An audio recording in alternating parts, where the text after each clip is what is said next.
Hi, this is Steve Kodad. Welcome to one of my tips for Feng Shui for real estate success.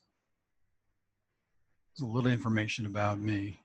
I've been in the trenches with you, so I just wanted you to know that I have been in the business for a long time. Now, harmony and balance are very, very pivotal kind of thing. And to get that, we have to go through several different things to take care of it. But we actually recognize that it's not there when we walk into an environment. So what is it and how do you measure it? Well, in real estate, it can be very obvious to a home buyer, and maybe not so obvious to the person who lives there. Definition of balance: a condition in which different elements are equal or in the correct proportions. So let's look at some homes that are good and some that are not so good. Now, here's a particular home to me that is out of balance, just outside. Possibly know what the 5 elements are in Feng Shui, but one of them is earth, and the stones definitely represent earth. So the house is really a little bit too much out and too much of an extreme. So we need to consider changing that to some degree so there's more harmony to the front. So an after would look like something like this, where they actually got rid of some of that stone, that look. They also did an awful lot of better job with the landscaping. Or how about this one? I mean, you can take a look at the landscaping again. You can see there's a major problem there. So again, there's not a good balance. It's overwhelming. So by just getting rid of some of that stuff, allowing natural light to get into the house, changing the door so that it really pops and is very contrasting to the exterior of the house really helps. Here's a before and after. Again, the front door was not very positive. It didn't really pop. It really sort of blended in with the browns and the beiges.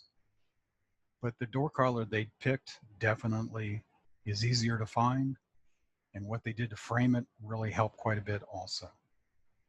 Here's the before and after. You can notice the one on the top has all that beige, and you certainly have ran into listings, especially new houses, that are all that beige, that builder beige. You want to get your clients away from that when you're trying to sell a house.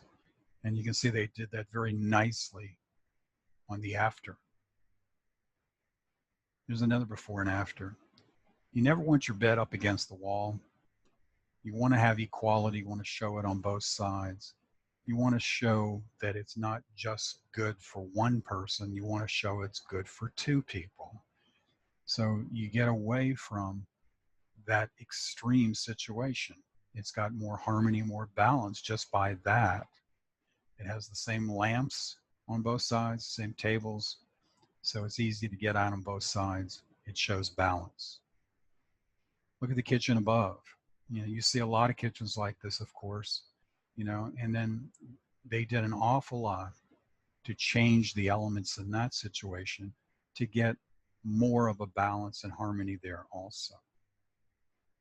So in summary, you know, any room or house that has too much of a sameness is probably out of balance, and it's probably not going to knock the socks off any of the potential home buyers that are going to come into your listing.